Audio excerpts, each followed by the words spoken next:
जय श्री राम। एक बहुत ही महत्वपूर्ण वीडियो है संविधान निर्माता के संबंध में। वैसे मैं कभी नहीं कहती वीडियो शेयर करने को, आपको अच्छा लगेगा तो आप खुद ही शेयर कर देंगे, लेकिन ये वीडियो शेयर जरूर करिएगा कि कैसे BN राव जी को शेयर ना देकर संविधान का पूरा से अंबेडकर को दे दिया गया। अगर अनिल मिश्रा जी ना होते तो शायद आधी दुनिया को पता भी नहीं चलता कि BN राव जी हैं कौन। आइए पहले वीडियो में देखते हैं। हमारे संविधान की कहानी एक ऐसी गहराई से भरी हुई है जिसे समझना और महसूस करना जरूरी है। जब हम भारत के संविधान के निर्माता की बात करते हैं तो आमतौर पर नाम आता है डॉक्टर भीमराव अंबेडकर का, जो नाम मात्र का नहीं बल्कि सैकड़ों वर्षों तक भारत के सामाजिक न्याय, समानता और विधिक ढांचे के सपनों को जीता जागता रूप देने वाले महापुरुष थे। पर क्या संविधान केवल एक व्यक्ति का कार्य था? क्या सिर्फ अध्यक्षता का अधिकार ही समस्त श्रेय का मानदंड हो सकता है? यहाँ एक नाम और है जिसका योगदान आज भी छुपा हुआ है, जिसके बिना आज भारत का संविधान वैसा नहीं होता जैसा है।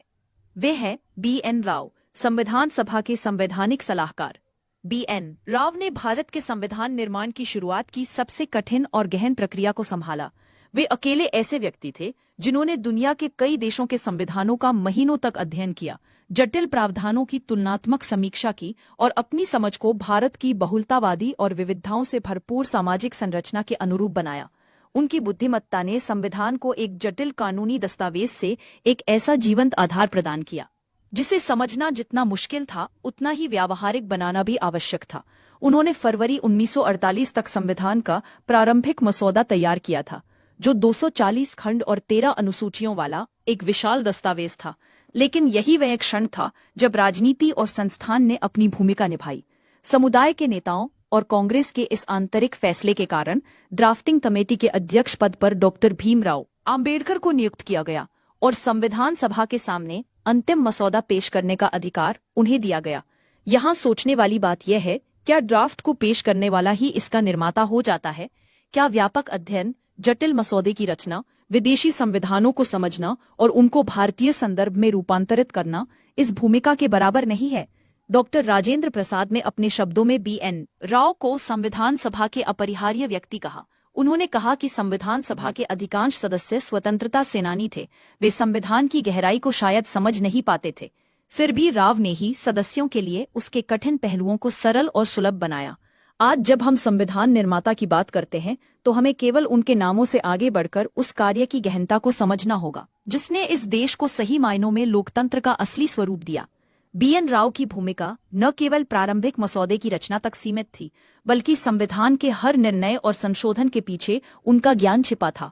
वह उस समय के संविधान सभा के सदस्य नहीं थे, वे निर्णय प्रक्रिया का हिस्सा नहीं थे, परंतु संविधान को संविधान बनाने वाली भाषा और ढांचे के निर्माता थे। संक्षेप में कहा जाए तो डॉक्टर आम्बेडकर को अधिकार और नेतृत्व मिला, इसलिए उन्हें अंतिम प्रस्तुतिकर्ता माना गया। पर BN राव वह वैज्ञानिक मस्तिष्क थे जिसने संविधान की कल्पना को आकार दिया। उनके बिना संविधान का मसौदा ही नहीं बन पाता। संविधान निर्माता वही है जिसने स्वप्न देखा, उसे जमीनी हकीकत में बदला और विधिक दृष्टि से मजबूत किया।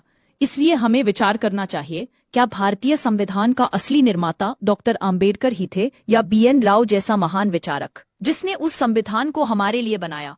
सोचिए, जानिए और सम्मान दीजिए उस ज्ञान को जिसने हमारे संविधान की नींव रखी। संविधान का नाम जब भी आता है एक ही व्यक्ति का गुणगान होता है। BN राव जी की क्या भूमिका है सबको पता चलनी चाहिए। जय सिया राम, हर हर महादेव।